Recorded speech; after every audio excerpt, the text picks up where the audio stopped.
जय हिंद।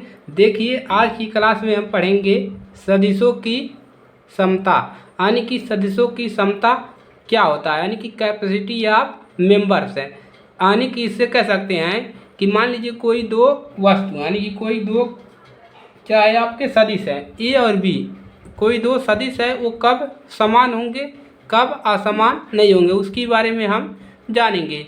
तो चलिए शुरू करते हैं। जैसे मतलब मान लीजिए दो सदिश है, मान लीजिए क्या है, दो सदिश है ए और बी। ए और बी क्या है, सदिश है, सदिशों। ए और बी को, इस सदिशों को कब हम कह सकते हैं कि ये समान है या समान नहीं है। इसको हम कब कह सकते हैं कि समान है, जब उनके परिमाण जो हैं, जो इसके परिमाण है, दोनों के परिमाण क्या हो, या तो बराबर हो या तो उनकी दिशा समान हो, या बराबर हो तथा उनकी दिशा भी समान हो, तभी हम कह सकते हैं कि दो सदिश बराबर हैं। तो इसी को समझेंगे। चलिए अब देखिए यहाँ से,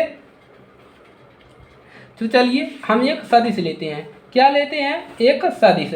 जैसे मान लीजिए हमने क्या लिया, यहाँ से एक सदिश लिया, ओ यहाँ से लिया इतना है, देखिए ओ पी हमने क्या लिया, एक सदिश लिया, और ये क्या है, ए है। मान लीजिए ए है, और यहाँ से हमने लिया, यहाँ से क्यू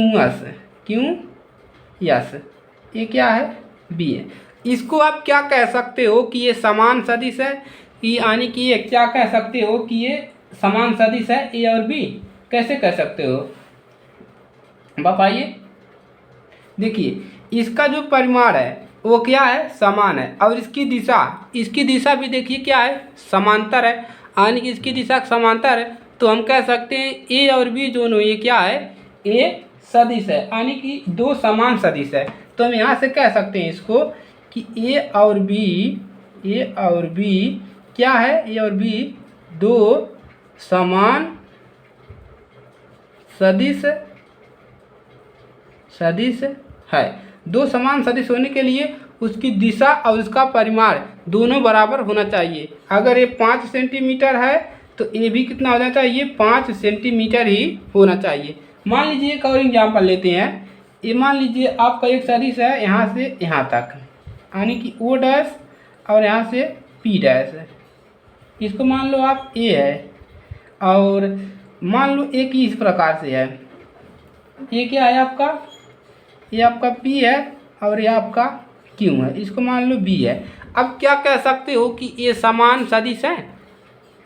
कैसे, देखिए इसका परिमाण, इसकी लंबाई देखिए, इसका लंबाई कितना है, इसका लंबाई 5 मीटर है और इसका लंबाई भी 5 मीटर है। तो अब बताइए आप क्या कहोगे कि ये दोनों समान सदिश हैं या नहीं है, बताओ।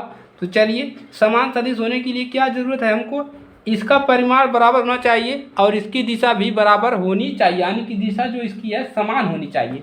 तो इसकी दिशा देखिए इधर है, हाई वाला दिशा यार बा लखनऊ, हे वाले दिशा दिल्ली बा।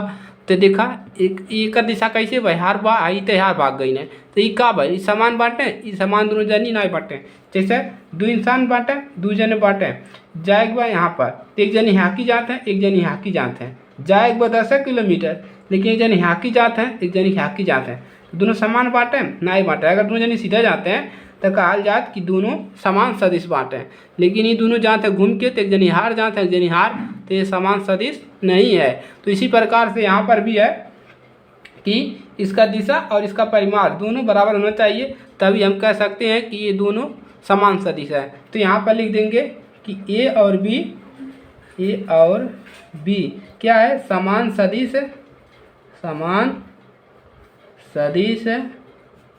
नहीं है।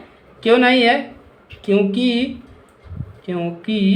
जो इनका क्या है, इनका दिशा समान नहीं है, दिशा समान नहीं है। तो यहाँ से इस प्रकार से सीख लिया आप लोगों ने, दो सदिश कब समान होंगे, जब उसका परिमाण और दिशा दोनों बराबर होगा तभी वो समान होंगे। और तो आज के लिए सिर्फ इतना ही था आपके लिए, सदिशों की समता यानी कि कैपेसिटी ऑफ मेंबर्स, दो मेंबर्स है तो वो कब समान होंगे इसी के बारे में बताया गया है। तो चलिए आज के लिए सिर्फ इतना ही। और अगर एक क्लास अच्छे लगे तो वीडियो को लाइक कर लो, बहुत ही इंपॉर्टेंट जानकारी था, और अपने दोस्तों के पास शेयर भी कर दीजिए।